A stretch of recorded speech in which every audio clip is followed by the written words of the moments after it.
Hi, good evening. This is your friend Han here, and it is great to see you here tonight. And today, I'm very excited. Anyone that owns a website or who's doing SEO, you're gonna absolutely love this content creation software. Especially if you're doing curation, it's gonna make your life so much easier. And it is made by Paul Cliff, a professional software developer. Okay, and the name of the product. Hopefully, I'm pronouncing it correctly. It's called the Kunani, as you can see over here, and it's really one of the kind software, and it is a desktop software, but it works both with PC and Mac. Isn't that cool or cool, right? So be sure to stay tuned. Watch the interview and the demo video at the end of the interview as well. You see how cool this is. It even has a infographic creation tool built in the software, and if you want, if you were you will never run out of ideas of what content to create for your blog or and all that great stuff. So I'm actually gonna just let you watch the interview, and you're gonna learn a lot about what's the right way to curating content, and learn a lot about the software as well. And I think you're gonna be super excited after you watch this. So for now, enjoying the interview, watching the demo at the end of the interview, and look out for my email tomorrow. And this is your friend Han again. And until next time, keep smiling, and I'll talk to you soon. Cheers. Hi, good afternoon, ladies and gentlemen.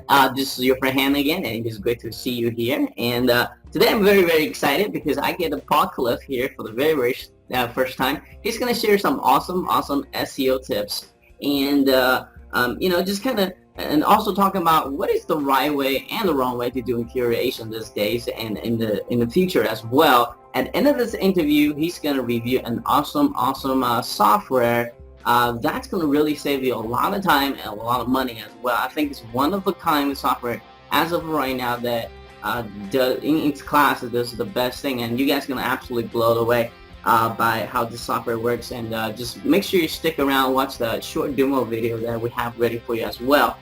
Before we get into the interview, let's kind of learn who Paul is and how he got started with the internet marketing. But most importantly, what exactly did he do to achieve a level of success he has today? And Paul, would you kind of just take over the mic and kind of share your unique internet marketing story with us today? Sure. Yeah, so just, my background was actually in the corporate world. So I was actually in software, and I was a CTO, or what they call a Chief Technology Officer. Wow. And I worked for a lot of corporates and a lot of startups, basically ensuring that their software was like industrial and, and worked effectively. So, and that was great, but basically, working for other people, I really wanted to do something myself. Mm-hmm. And since I think 2009 or 2009, I think I started, getting into internet marketing, or fell into it like everyone, and started ranking stuff and trying to get things working, and nothing worked. Mm-hmm. And I think many of us have been in that situation, and we're all doing these courses and trying different things, and get very frustrated, and it takes a lot of time. It does. And I think, I call it like a rite of passage. You kind of have to go through and try lots and lots of different things, until you find something that sticks with you. Uh-huh. And then you just got to push on with that thing. Yeah. All right. And you've got to keep on it, because, you're getting closer and closer to winning. And what most people do is they give up just before they conquer it, and then move on again. Mm-hmm. Okay, so the trick, I think, is to find something that works, for you and you feel comfortable with, and then just see it through all the way. And for me, what happened is I started having success with e-commerce stores, drop shipping stores. Mm-hmm. And so I was creating a lot of these stores, and I was selling things like wine fridges and kitchen furniture and all that sort of stuff, and so I learned all my SEO from that, because that is all about free traffic, and all about ranking for long tail keywords, for people looking for a new wine fridge for their kitchen, or an outdoor toy slide or something. All these sort of items that people are looking for. And so I started ranking these really, really well and getting traffic and everything. And so I kind of learnt the SEO side. The problem I start having, though, of course, is when I'm selling like a wine fridge, it wasn't as passive as what I thought, because I get the guy who's like phoning me up saying my wine fridge is too noisy. Can you come and look at it? And I'm sort of saying, well, can you just speak to the engineering company, the company delivered it? He says, well, I bought it from you. Can you come and see it? And I'm like, well, the guy was just up the road, It's like, all right. So I'm coming over, and he's got this wine fridge stuck under his stairs in a cupboard, so no wonder it's making a noise, because it's just overheating, and of course then it really started bringing home the fact that I don't want to deal with this. This is not passive income, okay? And so I really started working harder and trying to work out how to really take it to the next level. And of course all my background was software, and so when I started putting the internet marketing skills, the SEO skills, together with my software skills, then it started to click, and I started producing, small desktop applications that people needed, to help them get sort of online traffic, and started putting together quite a few of these. So, that's kind of how I started, and now we've got, the company's paid on traffic, and we've got around 16 or 17 products now. And they're all little software apps, all geared around, getting traffic. And we've got something like 15,000 customers now. And they're used in corporates, they're used in marketing companies, but the majority, are used by people like me, and like you, basically looking at ways of getting traffic, from Google and the other search engines. So that's kind of my story. Yeah.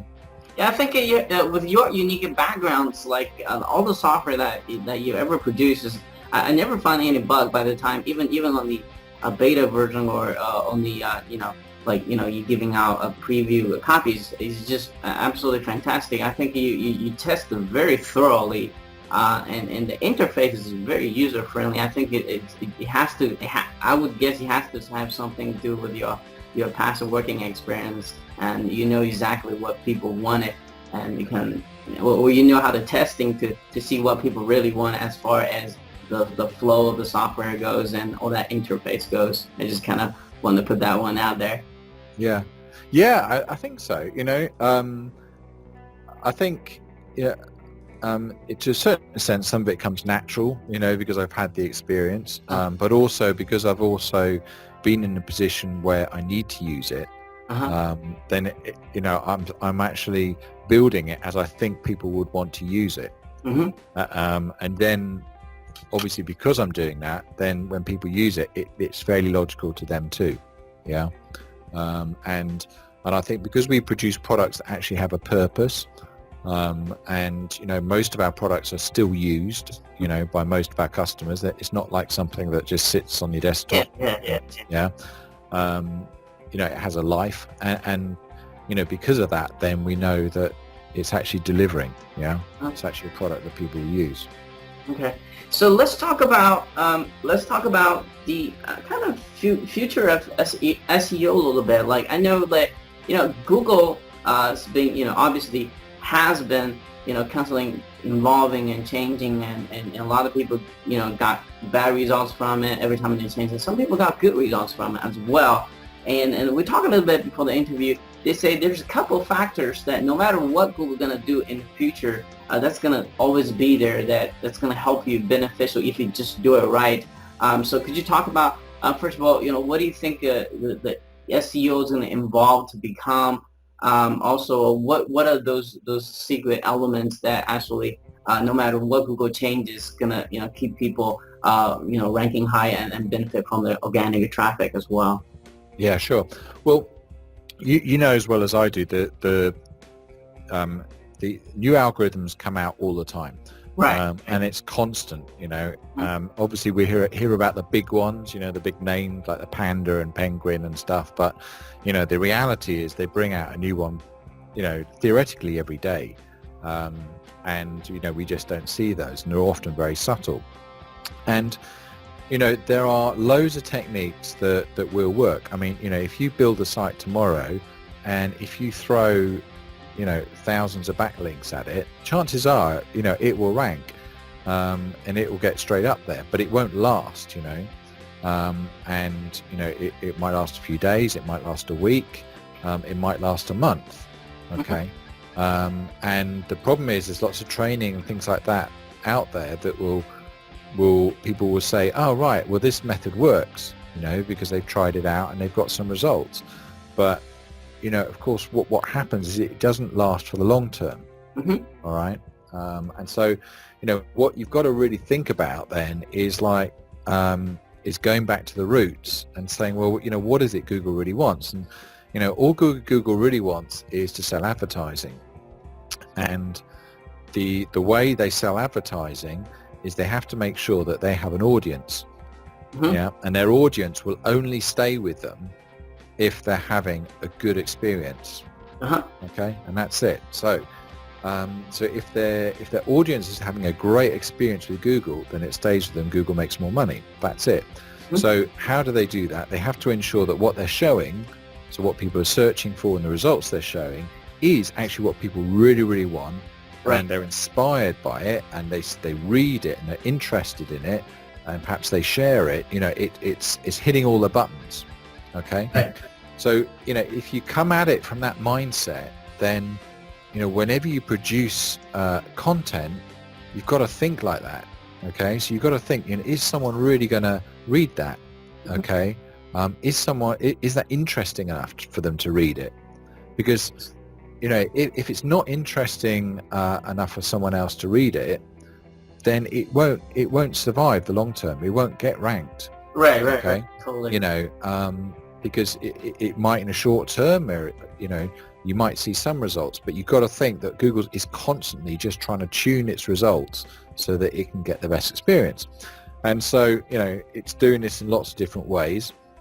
Obviously, at the metrics level, it knows everything about your site. Okay. It knows your bounce rate. It knows your traffic. It knows when people do a search and hit your site. It knows, the retention, how deep they go. It knows all that stuff. Okay. So, when you turn that into maths, it can work out whether your content is interesting to a person or not. All right. The other thing it's doing to balance out, the pure metrics view is it is looking at relevancy, and it's also looking at social votes. Right. Okay, so we all know about the story of, social does improve ranking. But the reason for that is they know that their algorithm isn't foolproof, and there will always be tricks and loopholes. And so what Google are trying to do is use other people to manually tell them that something's good or not. And the way they're doing that is through social sharing. And that's one of the reasons why Google Plus exists, is to kind of capture that community, so that, they can link up Google Plus, into your site, and they can start in detail tracking, the social metrics for the online web. And so, Google Plus is still evolving. There's not anywhere near the same sort of population as Facebook, but the fact is there will be. And the more Google tell people that, if you want to get good rankings, you need to be on Google Plus. Exactly. I haven't talking about Google Plus, I haven't really seen that Google Plus become, as far as ranking goes, has in the past couple of months has really become one of the important factors than let's say about a year ago. Because I really see, like, if you have you post a link on Google Plus, you have a lot of fans and all that good stuff, you really can really push your content to the top too. That's what I kind of started to notice for my personal ranking. Yeah. And it's, it's only going to get more and more, right? Yeah. So if you're not into Google Plus now, in some way, I mean, I hold my hand up. I'm no expert either, Huh? It's still very new. It's changing. There was a big new release a couple of weeks ago. And so it's changing all the time. But, if you can spend time in that, start understanding it and start linking up your sites to it and start posting to it and all that sort of stuff, then it's going to pay off. Okay, Yeah, it's going to pay off in the future, definitely. I think that So, at the very minimum, anybody who's not in G Plus right now is set up your profile correctly, so you have an identity, and so the Google knows that you're a real person, and then once you link your money site to it or whatever site to it, they know, hey, this is creating not by a robot but by actual human, then you're gonna have instant authority and credibility. I think at a very minimum that someone need to really started doing to set up some kind of profile in G Plus at least. Sure. Yeah. So sorry to interrupt you. I just want to kind of tell. Yeah, that's right. Yeah. So I guess coming back to then the original point is that how, so now that you need to create content, you should still use keywords in your content, because you need to know what people are actually looking for. Mm-hmm. Okay. And a lot of people go to the Google keyword tool, which is absolutely fine, but you should also consider looking at Google Suggests. Mm-hmm. Okay. Because Google Suggests often picks up on the words that aren't in the keyword tool yet. Because Google Suggests is more trending. Mm-hmm. Okay, so some things happen today or yesterday or last week. Chances are it won't be in the Google keyword tool database. Okay, because the keyword database is all historical data. So so look at trending words and look at what people are searching for, and do put those words and variants of those words in your posts. Okay. But the key thing is you need to learn about creating interesting content that's actually going to capture people's attention. Okay. And and curation is one way that you can do that. Right. Speaking of curation, I think there's like a big misunderstanding, a big method between curation and auto-blocking, and a lot of people almost think that, hey, curation and auto-blocking is the same thing. Can you kind of maybe take a few minutes, explain what the differences are and how curation actually Google loves and auto-blocking that Google actually hates, and just kind of go from there? Sure.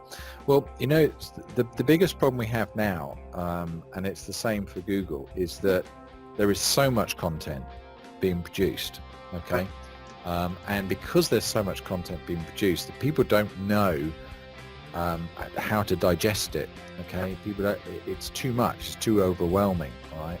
So the idea of curation is that by taking topics in your niche that you're an expert in, and publishing content around your niche, okay, then you are becoming the curator, okay, of that niche. And what happens is people start following your posts more regularly. You get more returning visitors, and you start to become a real authority.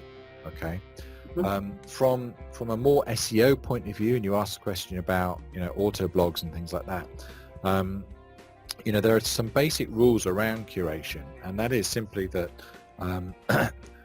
first of all, find content that is authoritative. Okay. Don't go to some article directory somewhere where a lot of the content is just been written quite a low level. Okay. Yeah, exactly. Find a group of blogs within your niche that are actually publishing stuff that's relevant and interesting and high authority, and then you can start curating from that. And the essence of it is that you take a portion of their content, but you put it in a post which has your view on that content. Okay, so for example, you could write the top 5 cuddliest dogs. Okay. And you introduce that. These are my favorite top 5 cuddliest dogs in the world, Uh-huh. all right, and you've got the Cocker Spaniel, and then you might then take a piece of content from someone else's blog about their Cocker Spaniel, you know, and say this is what they said about it. And the key thing is, from a technical perspective, you must link back to their site with a proper follow link, so that they know, and so that Google knows that that content has come from that site. And Google totally approves this. Yeah, yeah, go on. Yeah, I want to kind of pause here a little second. Now, there's 2 different views on when you're linking out from when you curate content. You want to link back to the authority side. Now, here I had two sides of the story. Maybe you can help me direct me to the right direction here. Some people say you should use no follow tag, and other people say you shouldn't use a no follow tag. Or does that even matter? No, I mean you should leave a normal tag. So in other words, don't put, you know, no follow on it. Right. Because it's, you know, you're kind of taking someone else's content and then you're saying, but I'm not going to reward you for it. Right. Okay? Right. You know, and you know, there's kind of a spirit, you know, within curation that, you know, if you've got your own blog, you kind of want people to curate from it too. Right. Okay? Exactly. Because if people curate, you know, your content and provide links back to it, then you're going to get more traffic and more rankings and more authority, right? Mm-hmm. So you don't really want, you know, other people creating, you know, no follow links back to your site, right. Because it's just, you know, not the right thing to do at all. Right. Okay. Sorry to pause you there. I thought that was a good point to point out now, because I get asked that question a lot, and I want to kind of ask your opinion on that. So. Yeah, sure. Yeah. So, you know, I mean, well, that's the essence of it, you know, and that's what curation is. And so curation has the benefit that, you know, you're creating content that's relevant in your community. Mm-hmm. You're linking out to authority sites that are also relevant to what you're writing about. And there are lots of different styles of curation. You can do, you know, do lists, like you can do reviews, even the top 5 reviews of dogs in the US, or you know, three myths of pit bulls shattered. You know, there's lots of different things, and of course using titles like that, like the 3 myths of pit bulls, or the top 5 reviews, the ultimate cuddly dog checklist. Yeah, those type of titles are the ones that get people's attention and people read. Okay, so it's important to use those titles and those style of topics, because that's what draws in the reader, makes it interesting for the reader, and they stay on your blog longer, which of course from a metric point of view gives all the signals back to Google. Yeah. And the other reason for using curation is it's quite quick. You know, it's a quicker way than sort of writing from scratch. Yeah, and they also give you that creative juice going on, because sometimes you had to, if you had to write your own article or good content, sometimes you sit there for hours like, what the heck am I supposed to write? But when you do curations, and when you're looking around for contents, people are already creating, I can put this together as an article. People will be able to reading it. And what is the best way, once let's say you set up a curation site up, or doing curation, what is the best way to monetize on this type of blog or sites and as such that you have seen people doing? Well, I think the first target really is to get people onto a list. Okay. You know, so whenever you're thinking about monetization, I think your goal, your end game, has got to be to get them on the list. Okay. I agree. Because, you know, once you've got them once, then, you know, you got them time and time again. Mm-hmm. The other thing that many people should look at is something called retargeting, mm-hmm. which is a very cheap form of advertising, mm-hmm. Which pulls people back to your site again. Mm-hmm. And I won't explain retargeting, but, you know, if you do some research on that, you'll find that quite interesting. Mm-hmm. And so once you get people onto a list, then there's lots of different things you can do to it. Okay, so you can promote different products to them. Yeah. You can update them with a new blog post, okay, which again brings you more traffic. So then in terms of monetization, because they're on your list, you've got lots of different ways to test. Mm-hmm. Okay. You know, what a lot of people do is they just stick AdSense on their site expecting to be a millionaire overnight, you know, and it's just not going to happen, okay?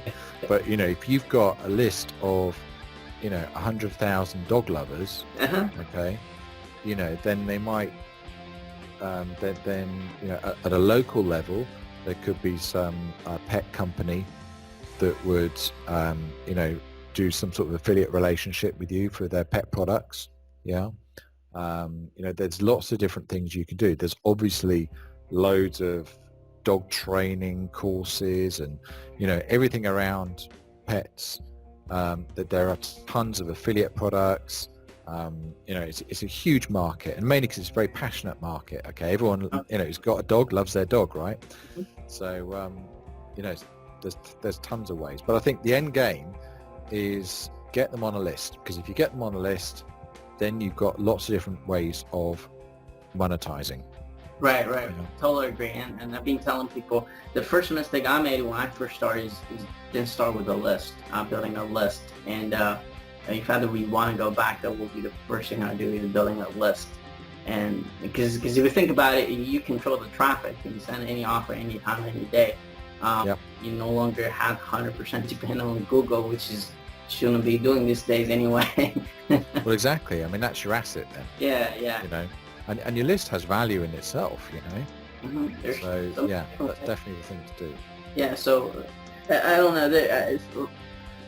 I don't know what the fear is, but there's still a lot of people afraid of building a list. Maybe they're afraid to writing emails or talking to the audience. But I still, since there's, especially with people just starting out, they think it's too difficult to get a list up. But once you get your first one started, the rest is easy.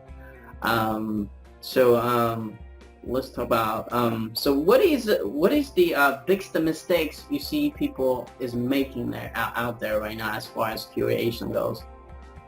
As far as curation goes, I think, so, you know, since, I mean, curation's been around a little while. I think it's been in our community probably about 18 months, 2 years.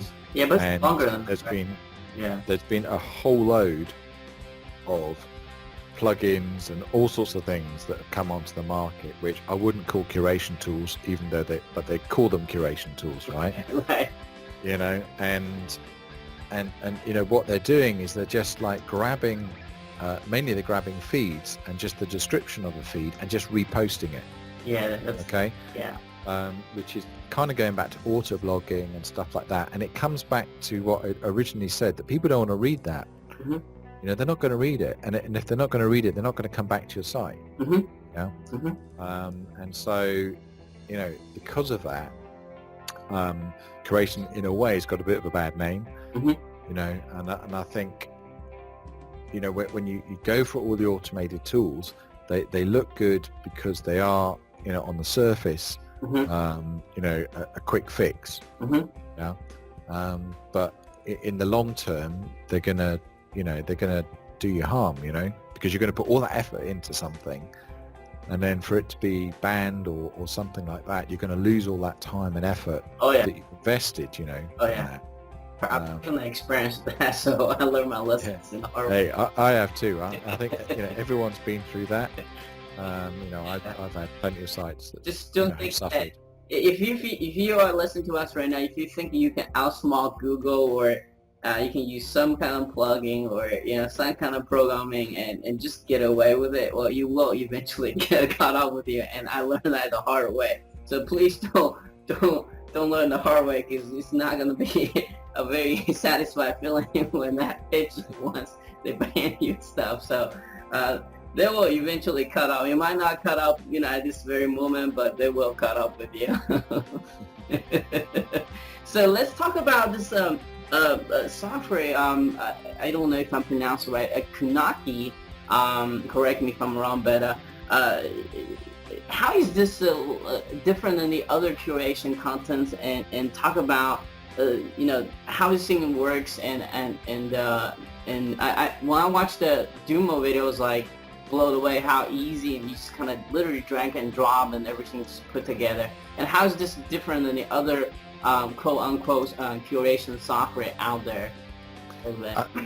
So it's called Kudani, Kudani. And it's basically, what happened is, we had a curation product which still sells very well, but it just tackles curation on its own. Okay. And people struggle taking that to the next level.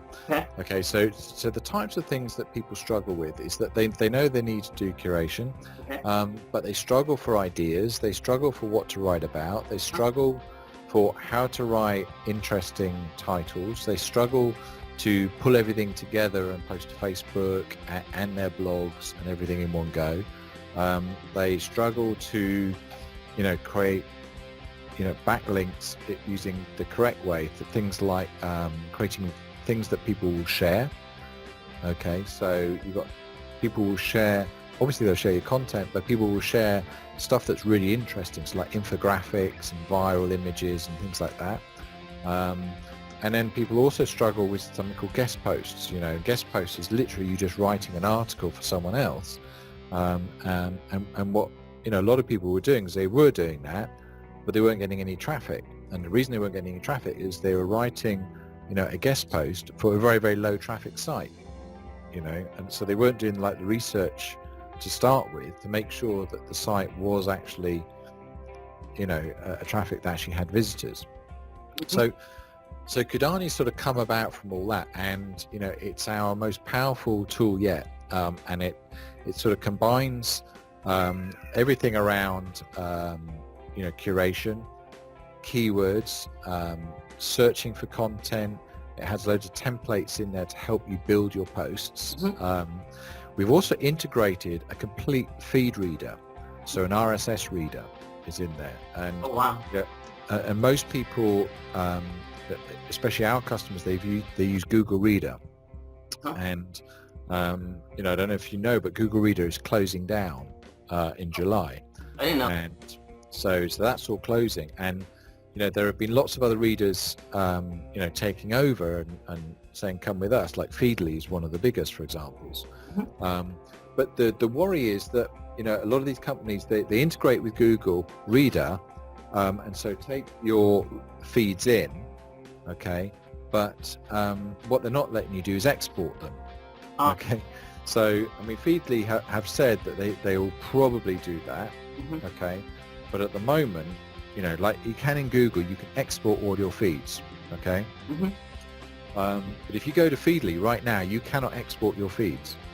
Okay, so once Google's closed and you're with Feedly, you're stuck. Okay, now what happens if Feedly decide to charge or shut down or change or just decide that model isn't going to work anymore? Okay, then you've lost all your feeds, all your bookmarks and everything. So so what we've done is integrated a feed reader into the app as well. So you can log all your feeds in there, you can drag and drop, you can curate directly from articles. It updates every sort of 10 minutes and pulls new feeds down.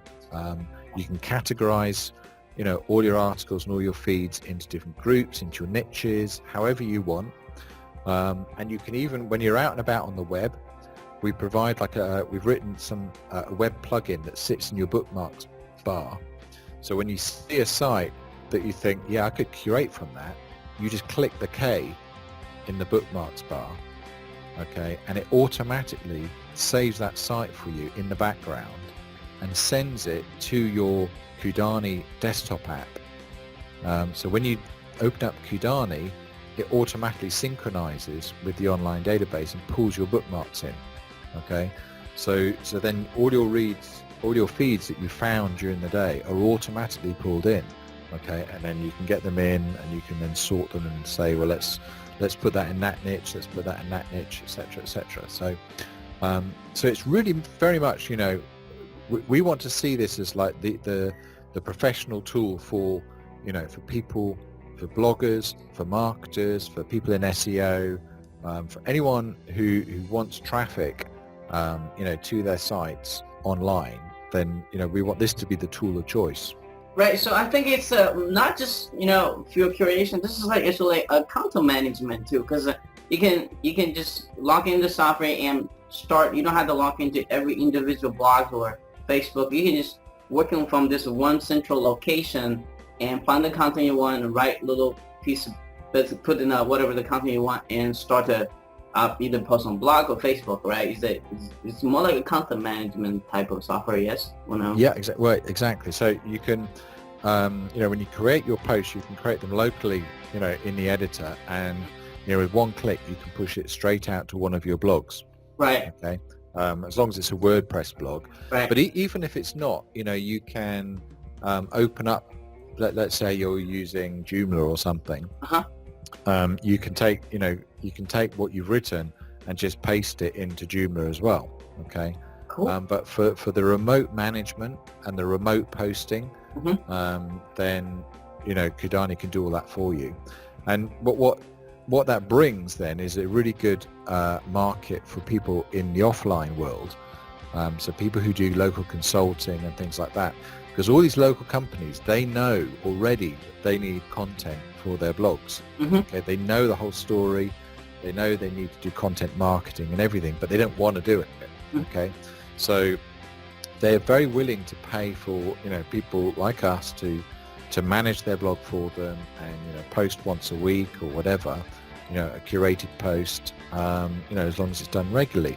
And obviously with Kudani, you can have their blogs all linked into Kudani, and so you can post to their sites, just literally with one click. Awesome. So yeah. Just posting. I guess I don't know if there's different license on that, but I want to ask you this: does it just only post to?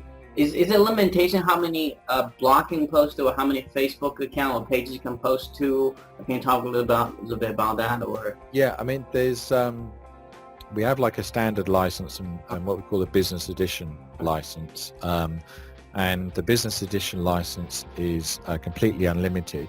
Okay. But what we're doing is, this product is launching very soon, and we'll talk about that in a minute. But in the launch, we're going to give everyone a copy with the full unrestricted license. Oh wow! Yeah. Awesome. So as a sort of bonus and everything. So to get everyone, there's no restrictions whatsoever to get started. Okay. Awesome. That's awesome. So let's talk about, speaking of the time, let's talk about launching time and how long you're gonna keep this special offer opening. And I think we already talked about who's going to be really benefit. But I think anybody, does any content posting or especially curation, going to be really loving this, because it's one of the easiest software ever. I haven't, by watching the video, you will be more clear to use for this type of stuff. And let's talk about the launching time, and let's talk about how long you're going to keep opening, and I don't know if you want to share the OTO or not, and just kind of, do you have different type of license during the launch? Or if you do, let's talk about what exactly they get from each license. Sure. Well, what we're doing is the launch is on Thursday, the 27th. So at the time, that's like in a couple of days' time. Right. From this interview, but it depends when you see it. And it's on Thursday at 12 midday Eastern. And what we're doing, to sort of celebrate the launch and to get everyone involved is we're going to, as I said, we're going to bonus everyone with the business edition unrestricted license. But we recognize that there's a lot of people who are going to be reasonably new to this as well. Okay. So we've created a huge training course all around content marketing. Oh, great. Okay, which is all around this topic, and so we've included that as well.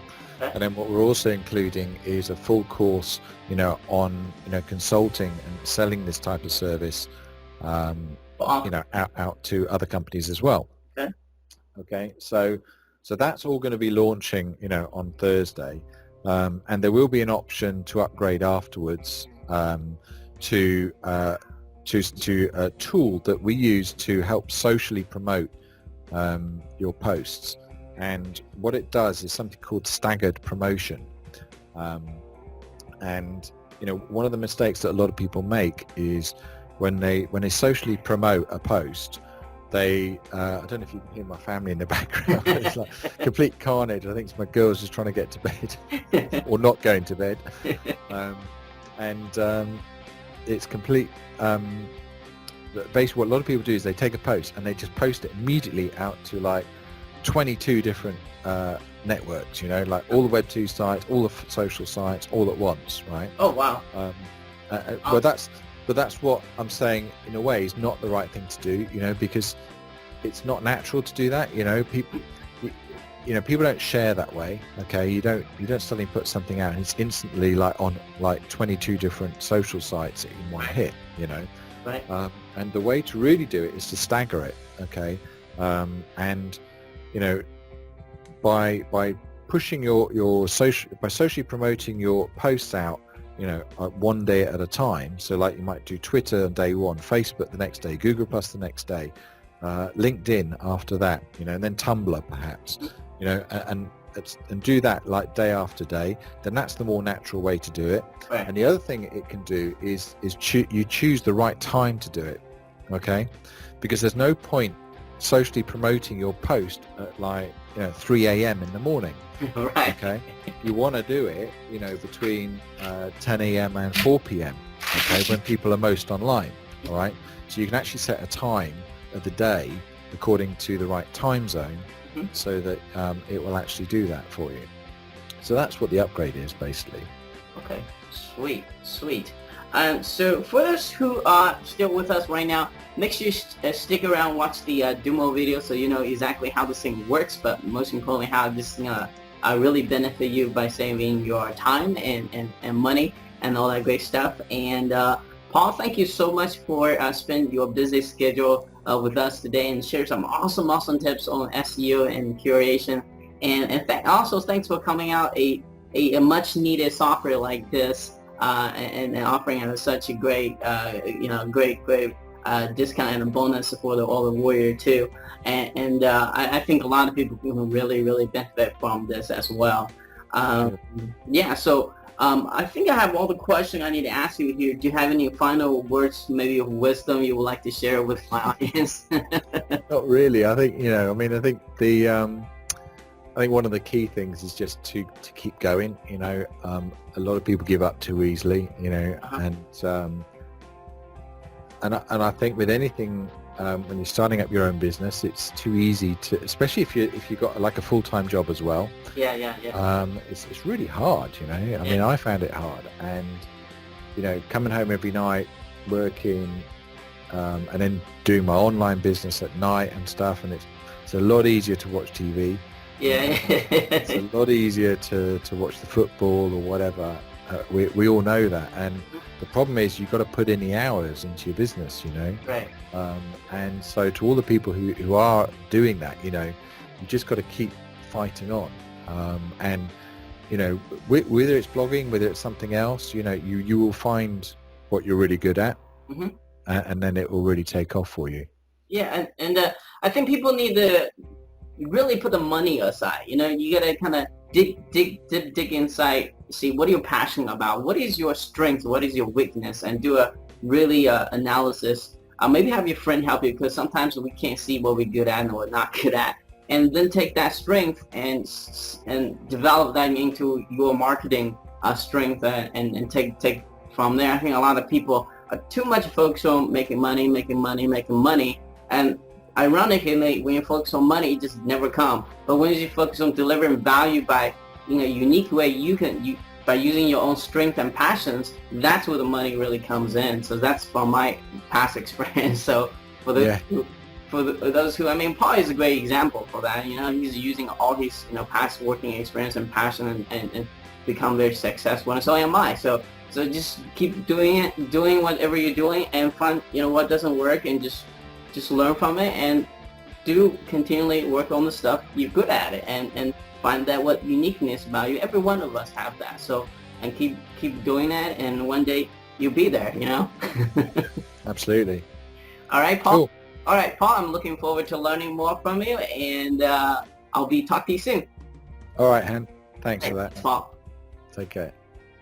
Kudani, and I want to show you a quick overview of the Kudani software platform, which is a complete content marketing platform that is geared up for you to find interesting content to curate, and also helps you get backlinks and viral bait, and everything around real ethical free traffic. Okay, so let me just take you through this interface so you know exactly where we're coming from. So when you load it up, basically you've got publish, posts, graphics, opportunities, and contacts. I'll come to those in a second. And down the left-hand side here, we've got the feeds, we've got snippets, we've got a search engine, we've got a keyword tool, and we've got a whole template database for you to create inspiring content.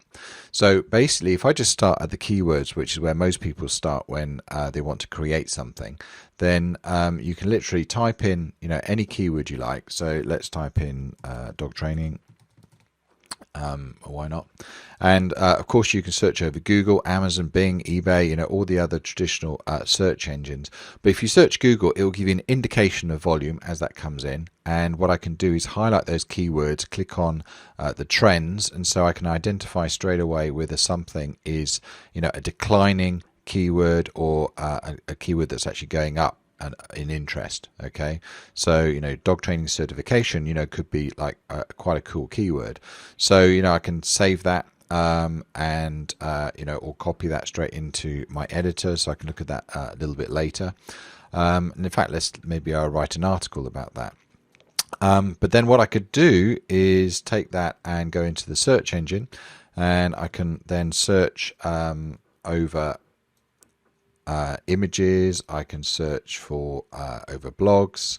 I can search news. I can search over my feeds. I can search for videos. I can even search over Twitter, and anything that comes in. So let's say these are, what are these, news or blogs?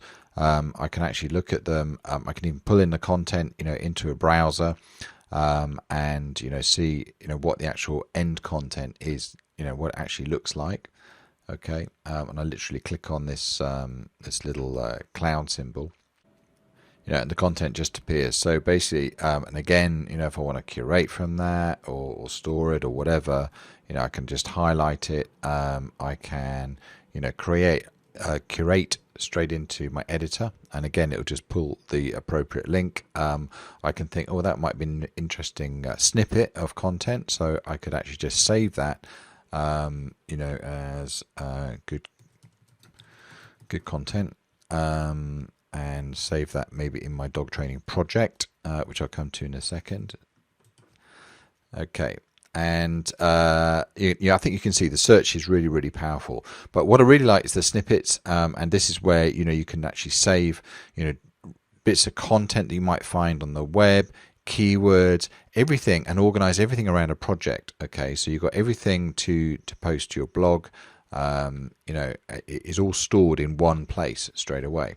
Okay, and then on an ongoing basis, you literally use the feeds, and here there's a whole load of feeds preloaded, but you can customize these. If you used any feed reader, it'll also import Google feeds, and the content just comes in at the top here, and it pulls in a summary of the content, like any feed reader, and again, if you click on the little cloud symbol, it'll pull in the full content, if you want to read it or curate from it as well.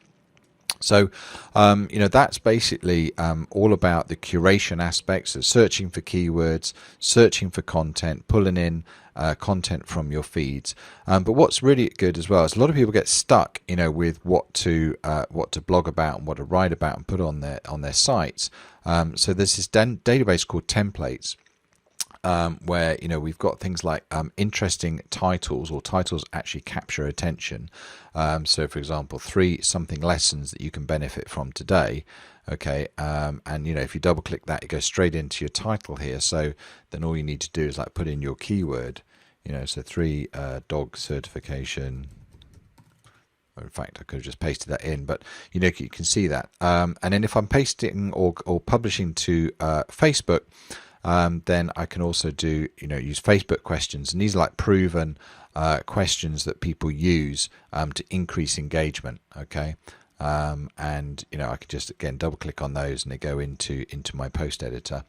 And there's a few databases here that are more coming. One is like famous quotes, for example. So if I'm looking for something inspiring about success or something, then all the famous people that have mentioned anything to do with success. For example, right, there we go, Ralph Walden. Character is what can do without success. Doesn't actually make sense, but let's try this one. Life is a succession of lessons. Blah, blah, blah. Brilliant. Okay, so and then you just again double click on that, go straight into the editor. Okay, and then what you could do then is almost build up a whole category, a calendar of things to write about. So you think, right, so this day I'll write about this. This day I'll do the 5 benefits post. This day I'll do 5 reviews of something. And what, basically build your posts, and then you can just post those straight out to your blogs. You just choose a blog and then post it out. You could also post to Facebook as well, and select a page and post it out to there as well. So that's like the content area.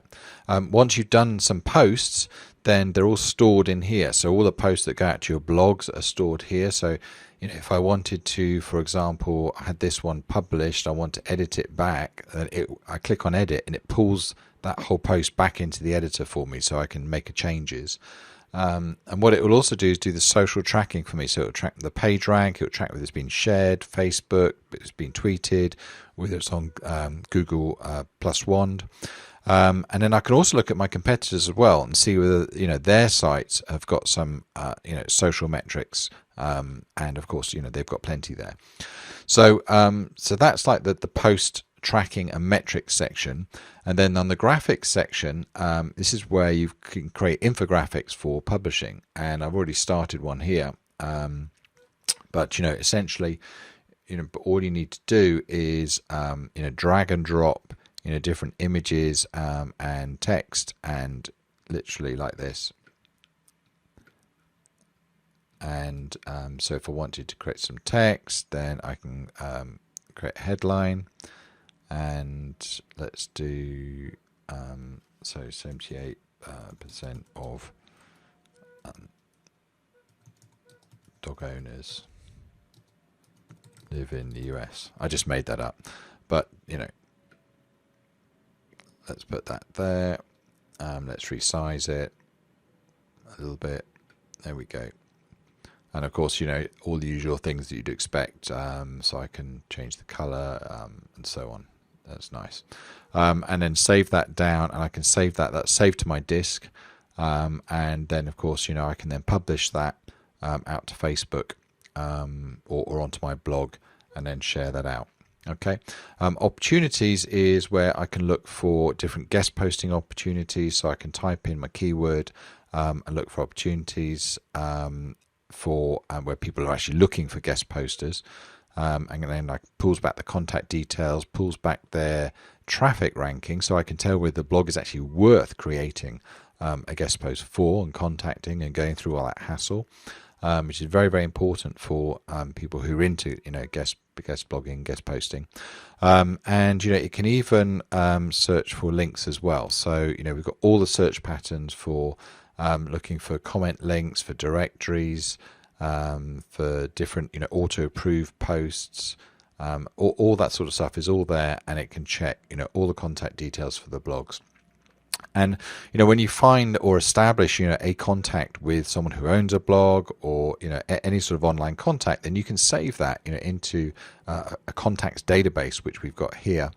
And literally all the contact details are all saved. You can make notes, you can store your keywords against them, and this is really, really useful for people to maintain the contact and build a relationship with them. So in a nutshell, that's Kudani, and you can see how comprehensive that is, and you cannot fail to get stuck for generating content, for getting traffic that's actually authoritative, because you're doing proper curation and you're linking out, and then you're also monitoring the metrics. You can post to Facebook, and you can also create link bait or different viral images, so that goes out and create links back to your site. And of course you can actually find real link opportunities via guest posting or comment links, and of course manage and store all your contacts. I think you can see that's pretty powerful, and that's Kudani.